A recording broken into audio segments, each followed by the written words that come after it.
తిరుపతిలో జరిగిన ఘటన తనను ఎంతగానో కలిచివేసిందని మాజీ మంత్రి సిదిరి అప్పలరాజు అన్నారు. శ్రీకాకుళం జిల్లా పలసలోని వాసుదేవ్ పెరుమాళ్ల దేవాలయంలో ఆయన ప్రత్యేక పూజలు చేశారు.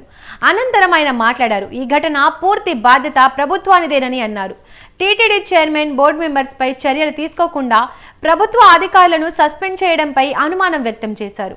చైర్మన్ కు అడ్మినిస్ట్రేటివ్ తెలియదు కానీ చంద్రబాబుకు కూడా తెలియదా అని ప్రశ్నించారు.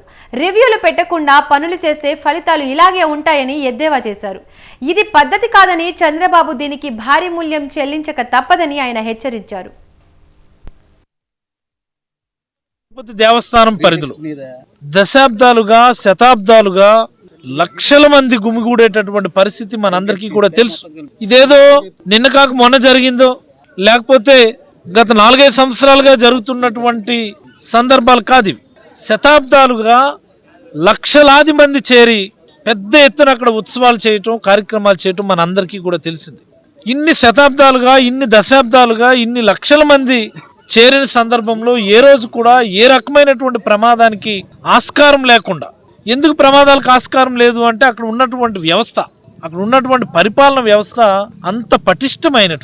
అంతటి పటిష్టమైనటువంటి పరిపాలనా వ్యవస్థను కూడా ఈరోజు భ్రష్టు పట్టించి నిర్వీర్యం చేసి 6-7 చావుకు కారణమై అనేక మంది క్షతగాత్రులు అయిపోయినటువంటి పరిస్థితికి ఈరోజు తీసుకొని వచ్చారు. నేను ఈ సందర్భాన్ని రాజకీయంగా వాడుకోదలుచుకోలేదు, కానీ ఈ రాష్ట్రంలో ఉన్నటువంటి ప్రజలందరికీ కూడా పరిపాలన మీద నాకున్న అభిప్రాయాన్ని చెప్పదలుచుకున్నాను. నేను ప్రభుత్వం దేనికుంటది? ఇంతమంది అధికారులు, ఇన్ని వేల మంది, లక్షల మంది అధికారులు దేనికుంటారు? ప్రజలకు మంచి చేయడం కోసం, ప్రజలకు ఎలాంటి ఇబ్బంది కలగకుండా చూడడం.